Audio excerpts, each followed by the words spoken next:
Quick shout out from our sponsor, Share ID. Are you trying to boost conversions to your Shopify store? Need to drive more customer loyalty? Get results fast by offering exclusive discounts to consumer communities with Share ID. Share ID helps verify students, teachers, military, first responders, and so much more of these groups. With Share ID, you'll get a verified match in seconds. You can spit out an exclusive discount for customers on the spot. Try speaking directly to a new customer segment with this verifiable identity without adding friction to the shopping experience. Continue to drive incremental revenue in the next 90 days post-purchase with more tailored messaging for your email and SMS campaigns. I personally tested Share ID to see just how easy it was to get set up, and I was pretty much ready to go in under 15 minutes. The onboarding was simple enough for me to follow as a non-technical person. Go to shareid.com/Shopify and start your free trial today. Once again, that's shareid.com/Shopify and start your free trial today. Is there anything else that someone in that early revenue range, 500K to 1.5 to 2 million, what other things have you noticed that are relatively common, either mistakes or just not knowing things? Yeah, so the common thing that I kind of see across the board here is not leveraging systems early enough. Hello and welcome back to the Ecommerce Uncovered podcast. I'm your host, Matt Lady. We're here today to talk about a topic that is not as sexy and flashy as a lot of other ones, but it's just as important, if not more important. It's often overlooked, undervalued, very much not discussed enough. And what's that? It's operations. Ops, baby. It's not as glamorous, it's not as visual as a pretty email or an ad, but it's a foundational layer to any business. I'm pumped to be able to talk to someone who has grown his own brands to the 7-figure mark and beyond, and also helps others do the same through his agency based in the UK. The agency is called Contrast. I'm joined by Elliott Davidson. Elliott, how do you define operations? What pieces of the puzzle do you consider fall under ops? I think that one, again, is so open-ended that I really think it depends on the stage you are at within your company. So if you are a multi-million pound brand, ops in itself will be one silo. I think whereas if you're, let's say, going from $500,000 to 2 or 3, they'll probably take under the umbrella of more things like fulfillment. That will definitely come under their kind of day-to-day knowledge and oversight. Outside of that, it's more things they'll probably have looking at marketplace and health and the dealing with the listings, getting them live, because still at this point, yes, they'll be speaking with and dealing with liaising with marketing, but that overview and oversight is so far reaching that it's all the things that you just don't see. Okay. That is the easiest way of describing it. Okay. So the things you said, and this could be things like purchasing inventory, storing the inventory, picking and packing, fulfillment, shipping, and then for some, go ahead. So it's just something that I've kind of personally termed and coined is the e-commerce operating system. I think breaks down into 6 different areas. So you've kind of got finance, customer services, marketing, operations, fulfillment, and then I'm already blanking on what I've already said. But it kind of breaks down into those 6 different silos of core different pillars, and each of them is what is essential for growing and scaling your e-commerce business. And what is again, that operational aspect has so much far outreaching support to the other areas. So for argument's sake, in one of our organizations, we've got an operations manager who deals with the day-to-day stuff. And he walks in through and speaks with customer support. He walks in through to the warehouse and might have to do a few pick packs to just help bridge on a Monday or a bank holiday type of thing when things are a little bit more busy. He might be working with and speaking with purchasing who are placing some larger orders. reps are coming in and pitching new products, like seeing if they're worth it. New deals are coming through, like let's jump on and buy some more of them. Or it could be then as well that we need to push some new products on the marketing side, so we need to get them in the system first and get them to be marketing to be able to even use, and that kind of thing. This is like, it, to me, it is the glue that holds the rest of the company together for it to be able to function. Yeah, no, that's a good way to put it. I love that. Gluing the business and the teams together, but they're its own silo or part, like you said, itself. So where does someone start with this glue with operations? Like if they've been flying by the seat of their pants and they're just been like selling product and marketing and like slinging this stuff around, but like not really having a system or a structure or a person. Maybe they're a bootstrap founder and can't hire anyone else yet. So like, how do you kind of think of like, where does someone start with that? Oh no, like I've been there, so I I know what you mean from firsthand. So you don't know what you don't know, and then it's just that natural evolution for most of bootstrap founders that you learn this through your own mistakes normally that end up costing you, and then from there things like change, and you're like, I'm never making that mistake again. I will correct that, and that's normally the kind of the case for all of this. But in terms of like starting out, I think the main things that I would say, like for me, it all comes back to data. Like, nothing can work correctly and your life will be 10 times easier, probably even more than that, if that is correct within the organization. And that is only like, for argument's sake, for yourself, you're working in-house, and I believe you're all producing your own products. You're not a retailer, are you? Correct. Yeah. So your SKU count will probably be 1,000 max type of thing. Yeah. Whereas like what on our side, one of our companies, we've got 150,000 SKUs because we're a retailer and we have that reach. Wow. So like, you can imagine like cleansing your data and working through that. Like, I could do that manually, like not an issue. I'll make sure I'll go through it with a fine tooth comb, but like that's just physically not possible at 150,000 SKUs. It's like, how do you even think to tackle that as a problem? It's just a different thing. So like, that's like, for me, it's a whole different ball game when you're talking like own brand to retailer. Like there's two different issues that they run into. And like, again, when you're talking about like even just outside of operations a second, like trajectory, people go retailer, it's easier to get up and running, and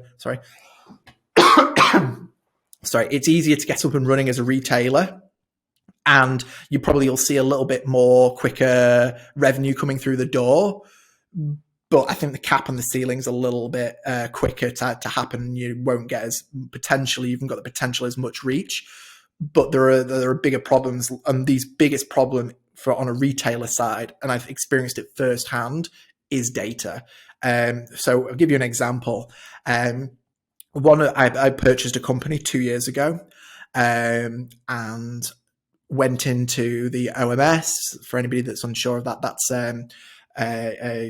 your back-end system that kind of puts all your data in. It's like all the kind of like marketing channels feed into that from like your Shopify site, your eBay and things like that. It kind of makes it a centralized system.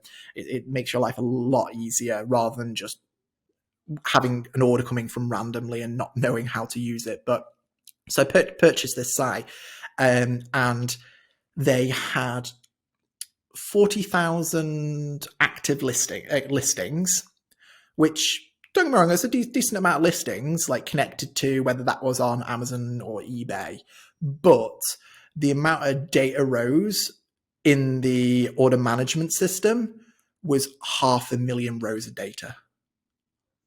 That's wild. So like, yeah, like, so in all honesty, like I didn't fully comprehend the magnitude of that problem until I really started having to deal with it firsthand. That I'm so thankful that I've got an operations manager that is pretty switched on, that has helped me through this problem. But yeah, we're now reduced that down. There was probably like a duplication of between 5 and 10 per SKU. So that's kind of like under control now, but that's taken us 2 years to get that under control. And we couldn't, until we got that under control, we couldn't scale.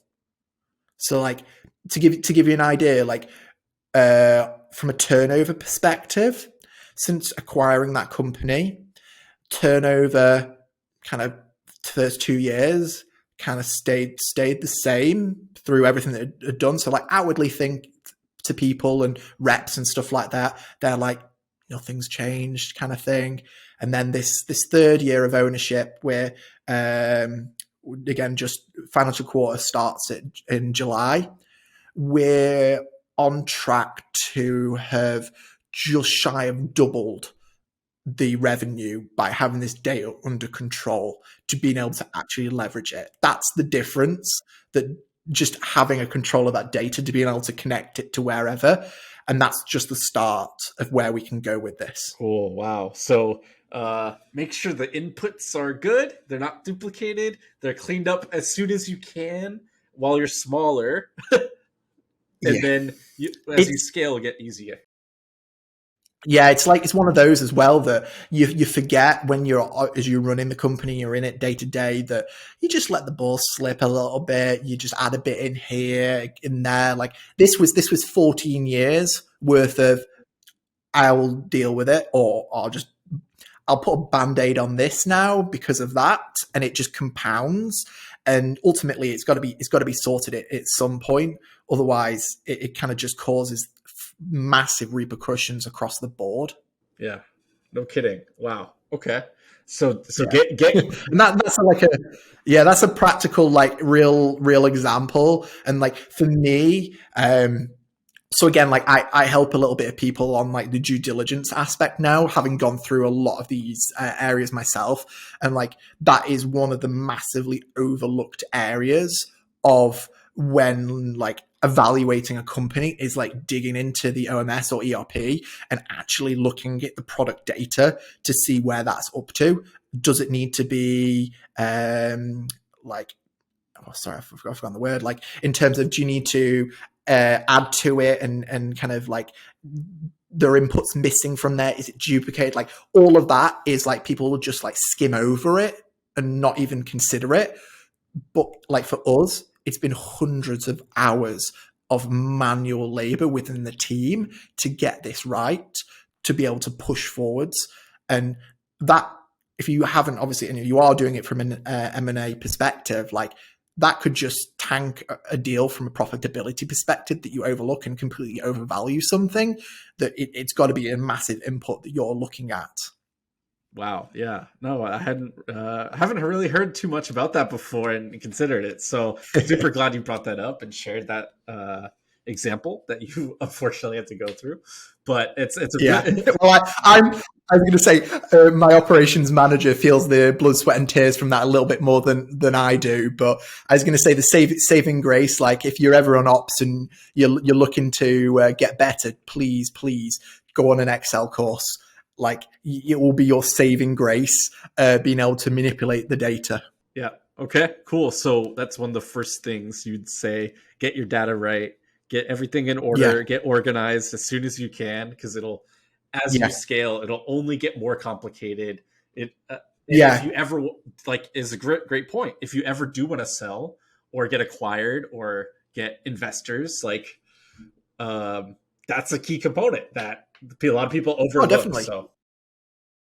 But it's even worse when the train is running and you're going full steam ahead. Like to continue doing that operation and also do the overhaul of all of that in parallel is super hard. Like that's the bit that's overlooked. Like when you're a beginning, like you've got there's no repercussions. Like you can just go, oh, I'll just override all of that data, give me all brand new data, we'll connect to the listings again. But like when you're actually going and have got traction, you can't afford to do that, because if you do that and turn everything off and start from scratch, well, all revenue's gone. So like that's why it's a totally different thing further down the line once you've got traction and you kind of like going full steam ahead. Like that's why they can't be compared. You do need to give it this consideration, and like somebody ultimately needs to understand the repercussions of what it causes, that they are giving it the respect that it needs. Ultimately, I know like when we're talking like 500,000 to several million in just in seven figures, that you're not going to probably have a CRM person at that point. You might do when you're going 5 to 10, but like at that point when you're less than that, you're not going to. So I'd probably saying your operations manager, your operations director needs to take it upon themselves that they notice these things, they understand the importance of this, because the ramifications are a lot of blood, sweat, and tears, and ultimately lost opportunity cost. Yeah, it's like trying to stop a snowball that's going down the mountain already. It's only going to get bigger and bigger and bigger and bigger. It's going to be harder and harder to like slow it down or stop it or redirect it, right? So really good point, man. Appreciate sharing that. So we got data. Is there anything else that someone in that early revenue range, 500K to 1.5 to 2 million, what other things are like, have you noticed that are relatively common either mistakes or just not knowing things? A quick reminder from our sponsor, ShareID. Find your next lifetime customers by providing verified discount codes based on occupation or life stage. Speak directly to veterans, students, teachers, first responders, and continue to tailor your messaging to them in the future with post-purchase emails and text messages. Make them feel seen with your brand by using ShareID to seamlessly verify their email in seconds during the purchase process. Go to shareid.com/Shopify and start your free trial today. Yeah, so the common thing that I kind of see across the board here is not leveraging systems early enough. They're like, I've got this under control, I can deal with it. Or so like I'll give you an example. I was speaking with somebody, it was another company I acquired, and they were in the 7-figure range, and they were doing everything without an order management system. So what for anybody else that doesn't understand what that actually means, so they've got their Amazon store, they've got their eBay store, and they've got their own web store, and the orders just go to them. They don't go anywhere else. So you have to log into each of those stores every day when an order comes in, and then obviously process them manually, and then obviously kind of go forward. So funnily enough, the person that was doing that was pulling their hair out. And that was one of the reasons that they were selling, because they couldn't handle it. And to say, oh yeah, it would be very simple, just implement an order management system. Don't get me wrong, like you need somebody that can take the time outside of the normal day-to-day operations to help implement that. But that would have sorted the majority of their stresses out. And that's kind of thing. So like for me, the main two, I would say there's two systems that they kind of probably need to have, which is, I would say OMS, not an ERP at this point. So there's two different ones there. So you've got OMS, which is your order management system, and then you've got an ERP, Enterprise Resource Planning. So they're the two different ones. And normally the price difference kind of signals that you shouldn't need the other one. Definitely kind of in that ballpark range, you'll probably be more than fine. I tend to find the difference between the two systems is the analytics. That tends to be the difference. Like on the OMS side, you'll get a very high level. Oh, we're doing this amount of sales. On ERP, you can dig into that a lot more and get a lot more of the reports you should be paying attention to. Just you're going to be paying accordingly. Though kind of the price, to give people like an idea of like costs on an ERP, OMS and things like that, I would probably be saying as a ballpark per order, think 10 to 12p. That's kind of like where you probably are kind of having to pay towards to have that. For me, that's worth the sanity of things not going tits up and breaking the company and creating more fires that you need putting out. It also takes the reliance off from at least from an owner's perspective and an operator's perspective, a team. Like, I know that is probably not what people want to hear on the other side of that, but definitely it reduces the need for either specialists and also team you, because you can automate certain tasks. So they're the definite reasons for definitely having an OMS straight. I would definitely, from as soon as you think you can afford it, put it into play. So for me, I would be doing that probably from $250,000 upwards. So definitely $500,000 upwards. I would definitely have it in play. And the only other way I would say, like, as soon as you're thinking you're going to do multi-channel, it's a given. Like, you can't do it without. It's not possible without breaking everything in the back end. You can get away with not having an OMS in play if you are just selling on your own site. But obviously, if you're doing that, you're leaving money on the table. So you might as well be paying that a little bit extra to have that. So it would be OMS is like the first thing I would be saying is like the prerequisite. And then something that's kind of like another, funnily enough, unsexy area that people don't kind of talk about is the warehouse and how that runs. So again, another quick story to kind of like help illustrate this point. That company I talked about that I acquired with the data issues, funnily enough, there was warehouse issues as well. I know it's quite surprising. So walk around the warehouse. For anybody unsure of what a warehouse should be, it should be a unique box to every SKU. In an ideal scenario, that's like the golden setup. Whereas this one, there was probably like a 250 square foot one pick zone. That was for one stuff. Things were in like just random boxes on the floor. There'd be some pallets over there. There'd be some racking that had some stuff labeled and illustrated, probably only about a quarter of the warehouse. And then the majority of the stuff that you think should be in location X, you'd probably end up spending about 10 minutes trying to find that order. So yeah, it didn't work.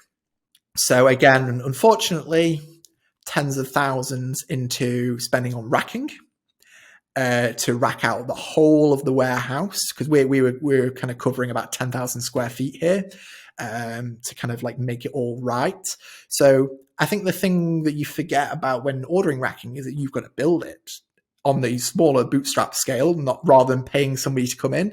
So again, making sure you've probably got a little bit extra labor on your warehouse team, and you've bought them some extra cake that day to help you make it up, because otherwise, yeah, you're in for a long night and days kind of building that and pre-prepared to get very sweaty, because it is very manual.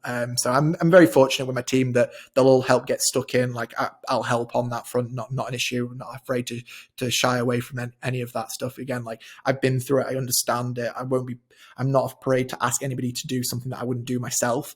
So again, it's you then got to set your warehouse up correctly to be able to handle that. So again, starting out from day one, it's a lot easier because you just have everything there. You set your warehouse up, you put all your boxes in, then you just go to your ERP system and go, this product lives in this bin location. Whereas when you're up and running and you are going 100 miles an hour, you then have to move something out of that bin location, say where it is going to be in a temporary bin location, set all the bin locations up, move it back, put it in that bin location, go back to your OMS system, and then say where that new defined location is. And you have to do that for every product and look it up. But obviously, if your data is then screwed in the same process, and you've got 10 products all saying they're in the same product, which one of those do you update? We have to update them all because they all might be associated with different listings. So you then have to duplicate that data. Then you also have to try and find that product. So like there's loads of issues that kind of come into them compounding and having big knock-on effects with that. And then let's say you've kind of like set up bin locations for each product and unique. Well, that just helps save a massive amount of efficiency for your pick packing team. So you'll have bought back quite a bit of time on that front. Again, our data on that old site was like real messed up. So again, inherited a massive problem on there. We didn't have barcodes in there, so we couldn't do barcode scanning. It was all manual pick pack, so we didn't have quality control on there. So again, this has been a massive slow rollout, and you can solve yourself all of these headaches. And hopefully through my pain on this today, you will not make these mistakes that this old owner did and cause yourself a massive headache further down the line. And for like a simple like bin picking location, like make one that's scalable. So like we just go with a letter for the row. Then we've got a number for the actual rack. And then we've got a number for the actual shelf. And then we've got I think either a number or a letter for the bin. So I think on ours, I think the letters, and they go from like A to about J on the racks that are longer. So again, they're in alphabetical order. So again, the reason, again, I'm dyslexic. So if I labeled my whole warehouse in alphabet, and I do have found this, several of our pick packers are also dyslexic, that you have to bear that in mind when you are labeling your system, because if you label it by alphabet, that's harder for them to remember which row is where than doing numbers, because they find it easier to remember sequential numbers than actually that side. So that'll help set up your warehouse and get it all bit data. And obviously then the only other final component from a data to warehouse crossover is the barcode area.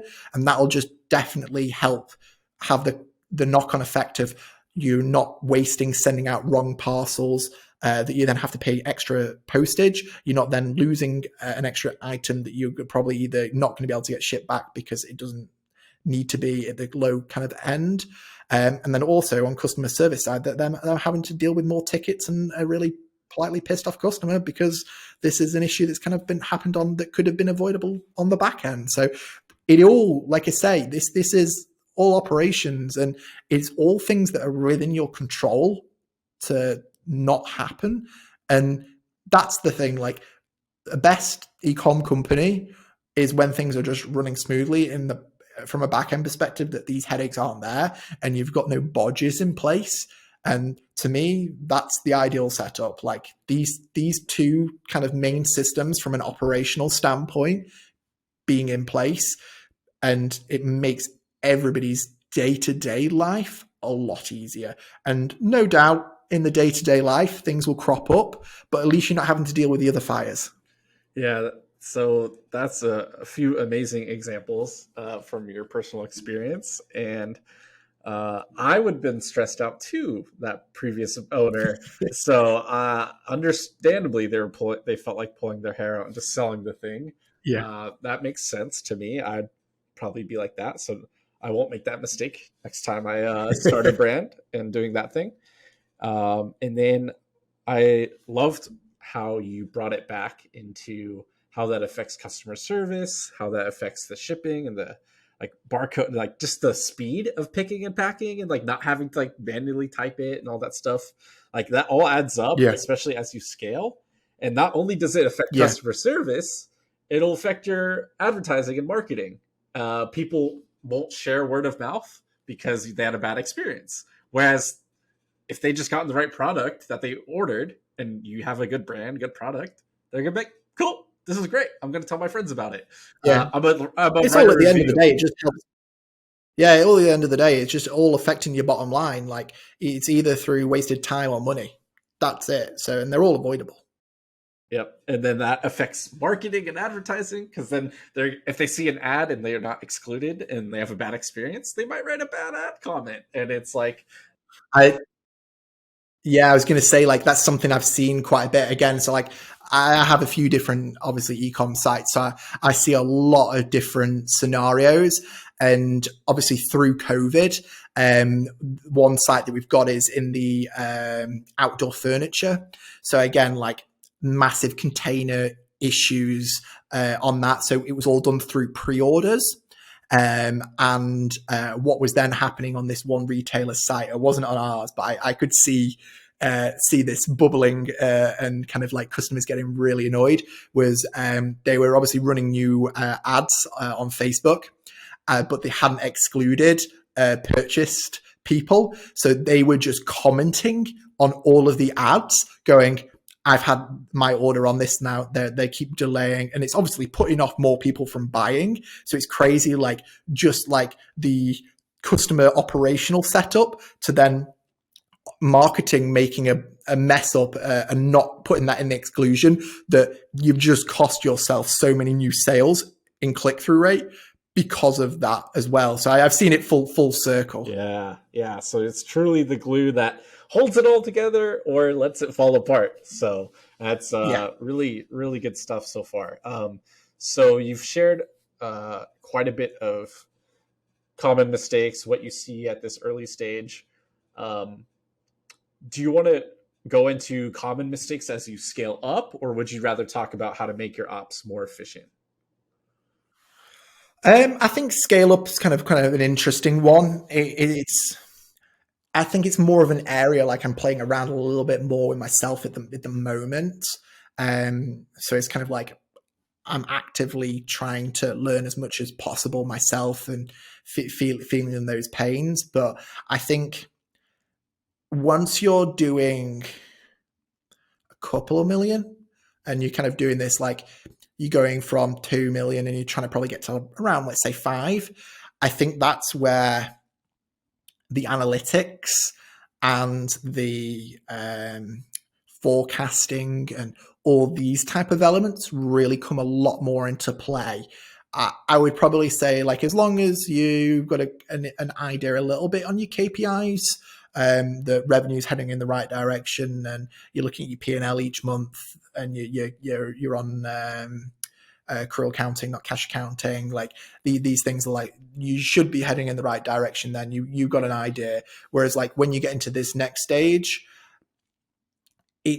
things change from an operations point of view, because scale mode means unlocking different things. Like I think I was speaking about, I don't know who I was speaking about this recently. Again, like finance is deemed bad. Like for some reason, like there's the connotations around like don't use finance and things like that. Whereas it's cast in a bad light. The way it should be viewed is it's a tool, and you can leverage that if it makes sense commercially for your brand. It doesn't for everybody. But again, to unlock quicker growth, let's say, I think the best example is Gymshark. I don't know if you've seen or heard about this, but they run a negative cash conversion cycle. And I don't think many people, I wasn't aware of what it was until I actually saw this as an example. So essentially what that means for the wider listeners here is that they get a product from their suppliers and they have already sold it, got the money before they pay their supplier. So that's high level in principle what that means. So everything I would be saying to look and do is try not to use your own financing, use other people's. So look at payment terms. So if you're currently paying and you're your own brand and you're getting it shipped in from China and you're doing everything up front, like try and renegotiate terms. Obviously, I'm not saying go completely the other way and go get a net 90, because they just won't. Let's be real about it. So let's just try and do 50 up front and 50 on delivery. Like start there, build that relationship and go from there. It's a stepping stone, and it's a two-way relationship with your suppliers and manufacturers. Like again, I've got it to a point where I've got between net 60 and 90 on the retail side, and I can pretty much majority of the time sell most of that product before again. So again, like that's leveraging their cash, not mine. So I can grow quicker because of that. Obviously, again, like to be able to do big infrastructure changes, that might not be possible. So you might need to look to external financing. But again, look what makes sense for you and your brand. Again, obviously, where the economics as a world are heading at the moment, be very careful. It's better, cash is king at this point in time, and you need to keep as much disposable income around you and to give yourself that sanity and security moving forward. So again, like I would be saying 3 to 6 months worth of runway in the bank at the moment. Again, if you think that's causing you lost opportunity cost, then obviously you run that at whatever you think you need to, but that'll just kind of give you the security there that you do need. And then obviously if you want to leverage external financing, I was going to say like the best kind of interest rates that I've kind of seen out there is like Amazon loans are actually pretty cheap. The financing that they offer, and I've not actually used personally Wayfare. Wayfly. I've not used them. I've looked at Clearbank, but they've just pulled out of Europe. So that's says it all you need to know about what's going on in their ecosystem at the moment. But there are obviously other opportunities. You probably tend to find typical like high street institutions, their rates are probably a little bit higher because they just don't understand the what this whole industry is. So again, just use that as information, explore your options. But again, that will help you buy more inventory.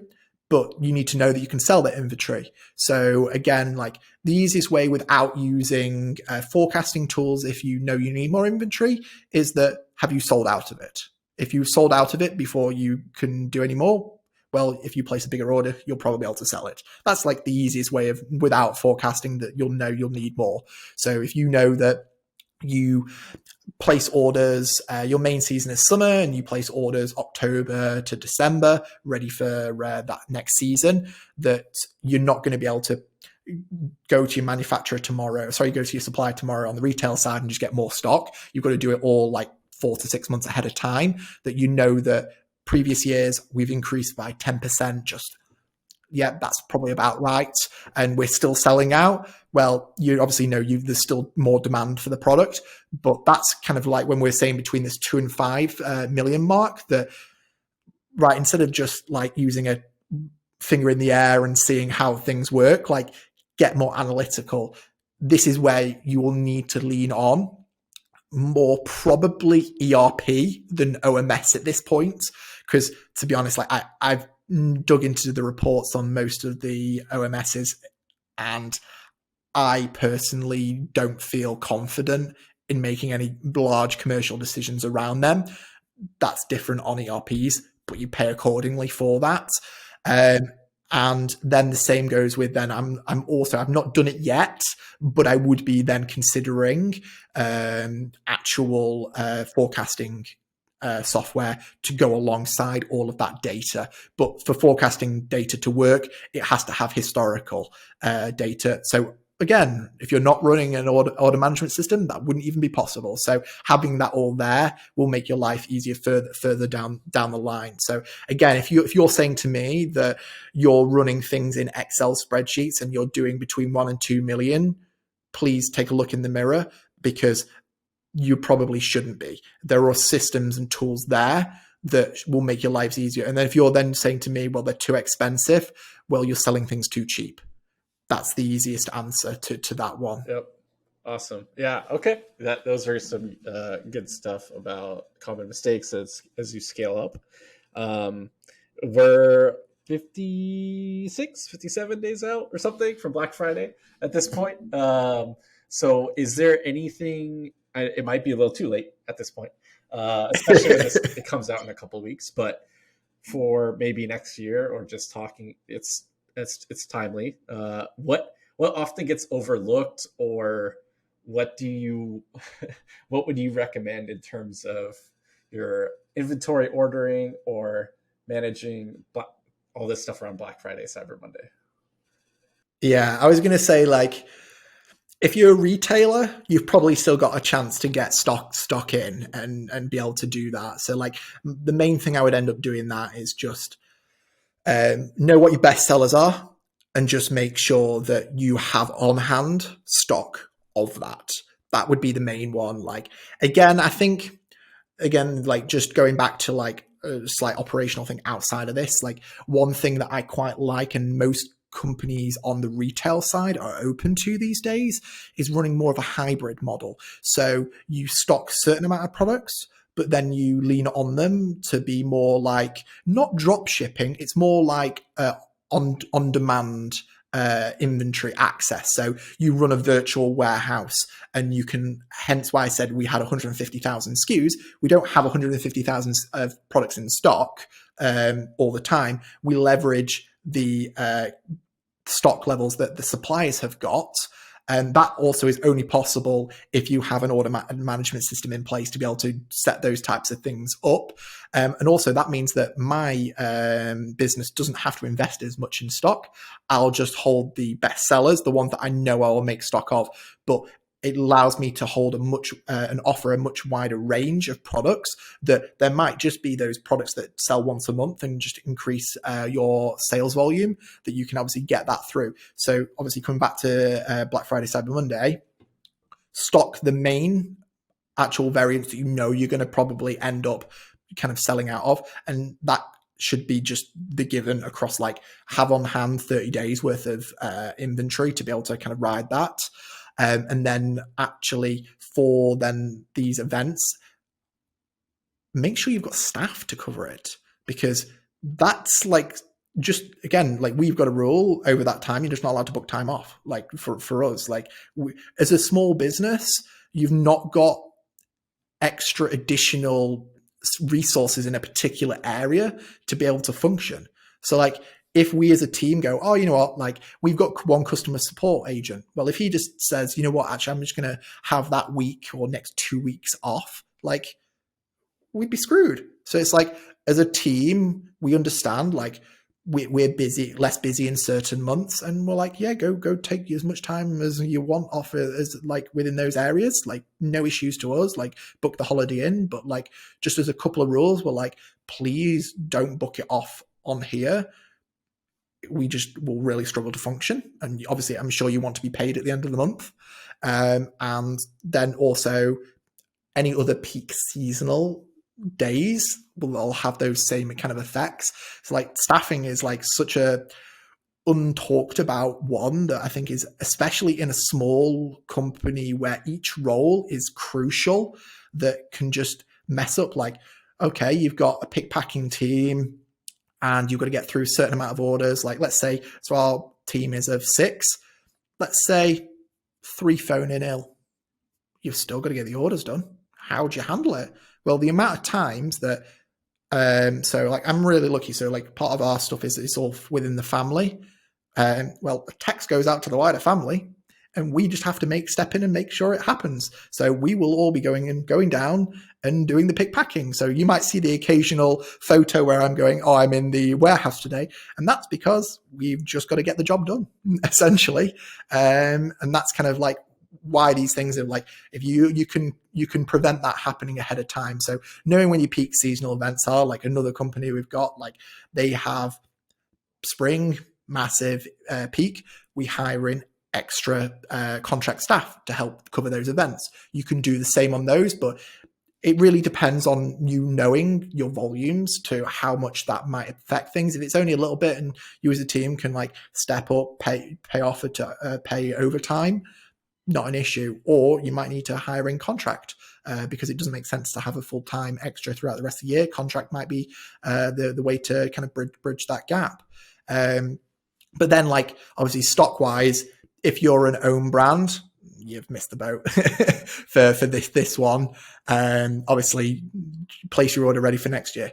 That kind of like the thing is, but that said, what you do sell through this period, you will at least be able to use that data for next year to know how things sell. Like you go, I thought this one would sell out, and we only had a couple of units in stock, and we've still got them. Well, you know, probably not to reorder a load of them and have dead stock. It's like, yeah, you can obviously have a lot of money tied up in stock, and that's another kind of thing. It's just like there's certain like benchmarks or like kind of like things, of rules of thumb that I've kind of come through like doing all of these kind of like different industries and different businesses. But I'd probably say not having more than 10%. I'd probably say like 30% of your revenue in stock. So like, let's say you're doing $1 million, you shouldn't have more than 300K at one point tied up in stock.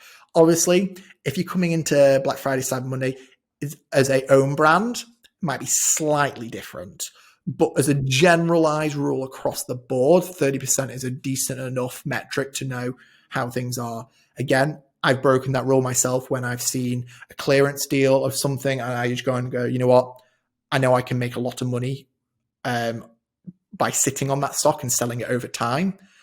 But just as a kind of like, do I think I've got too much stock or not enough type of thing? Like that's kind of like as a max kind of general rule of thumb where I kind of sit towards. But as obviously, again, if you're a smaller retailer, a smaller own brand or retailer, and you're still coming into this period, like again, you might, as you probably know on that side, like you probably don't have an in-house marketer still at that point. You probably might be doing bits yourself. You probably will have like an email list and things like that. There is still time obviously to do bits yourself. Don't worry about not knowing how to do all these things or anything like that. Just set up one basic email flow like that. That will be fine for you to be able to survive and at least capitalize on the opportunity. Just don't think about extending the period or the holiday. Just do it for the time period is of that, because it loses the scarcity around it. So go for there. Think 2 emails on the first day announcing, one email per day in between, and 2 on the end. If you've got an SMS list, do one to say you've started and one to say like several hours before the end that it's closing. Like keep it as simple as that. That's probably a day's work on your operations side to set up, and you'll be grand, and the ROI on that will be more than worth it. Yeah, keep it simple.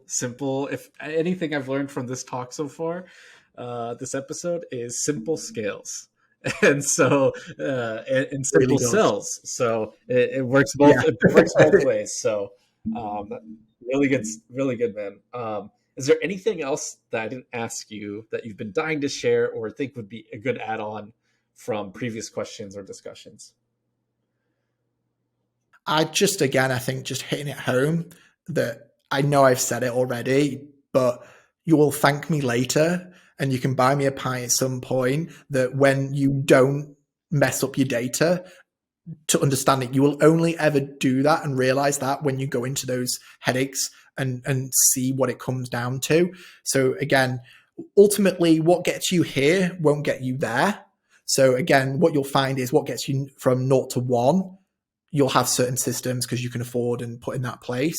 But then going from like 1 to 5 and then 5 to 10, these systems will somewhat change throughout all of that, and you will fine tune that, and you'll probably then have enough resources to have somebody in control of each area and things like that. But I'd say like the only other thing that has been like something I've been thinking a lot about recently is more around KPIs. And I think this isn't because like the majority of people that I've at least like spoken with that are running these companies between like $500,000 and $2 million, they've kind of been in these businesses for a bit of time. They're not normally from the industry. They don't really understand the majority of it. They've just learned on the job.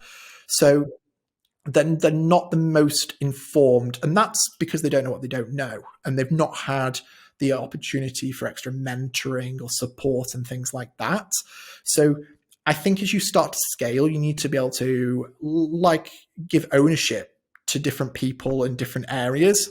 And for me now, with several different entities, for me to know when a problem is potentially coming to light and catch it before it does, I'm really hoping that what I'm about to implement through KPIs will help solve this. And again, as an owner, you shouldn't be obviously in the day-to-day of the business. You should be able to take a step back with the correct operational team in place to make that happen, but not to be so disconnected you don't know what's going on, that you need the ability of each department, essentially your team, being held to certain KPIs, performance KPIs, that knowing things are heading in the right direction. So again, from marketing, that could be high level of revenue per site visit. It could be cost per acquisition. It could be just ROAS, just as a guide. It could then be on the operations side of things, that you are actually even just leveraging systems that they're kind of in place to be able to kind of push forwards. Like again, I would want to know how much stock inventory I've got on hand. That's kind of like just the main key one on there from the operation. And then like customer support, kind of like what's the customer satisfaction score like from the as a high level. What's the, and then like going over to kind of like the fulfillment side, like what's the like return rate. I also want to break down in a separate thing of why.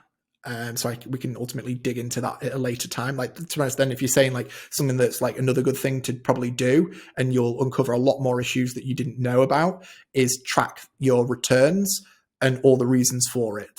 And then you will have a list of to-do lists that you then need to go and resolve, because they're normally all tied to an issue for the majority of the time, other than the wrong size, and then reorders, then they're normally always tied to something else. But like each of the different departments, like I've said, kind of like the 6 different areas to the business, each of them can be held to about 2 to 3 different KPIs to monitor how that's kind of playing out. And I think that's something that internally you can look at the different systems to know how that's kind of like heading in the right trajectory. Yeah, it's really important to have those goals or benchmarks or these tracking, so that if you start to get off track, there's a faster feedback loop to catch it earlier and be able to adjust, adapt, problem solve, coach someone, jump in, and all this stuff, right? So I think that's a really good way to end with those, like implementing KPIs, tracking, and trying to like keep them as a founder. As you grow and scale,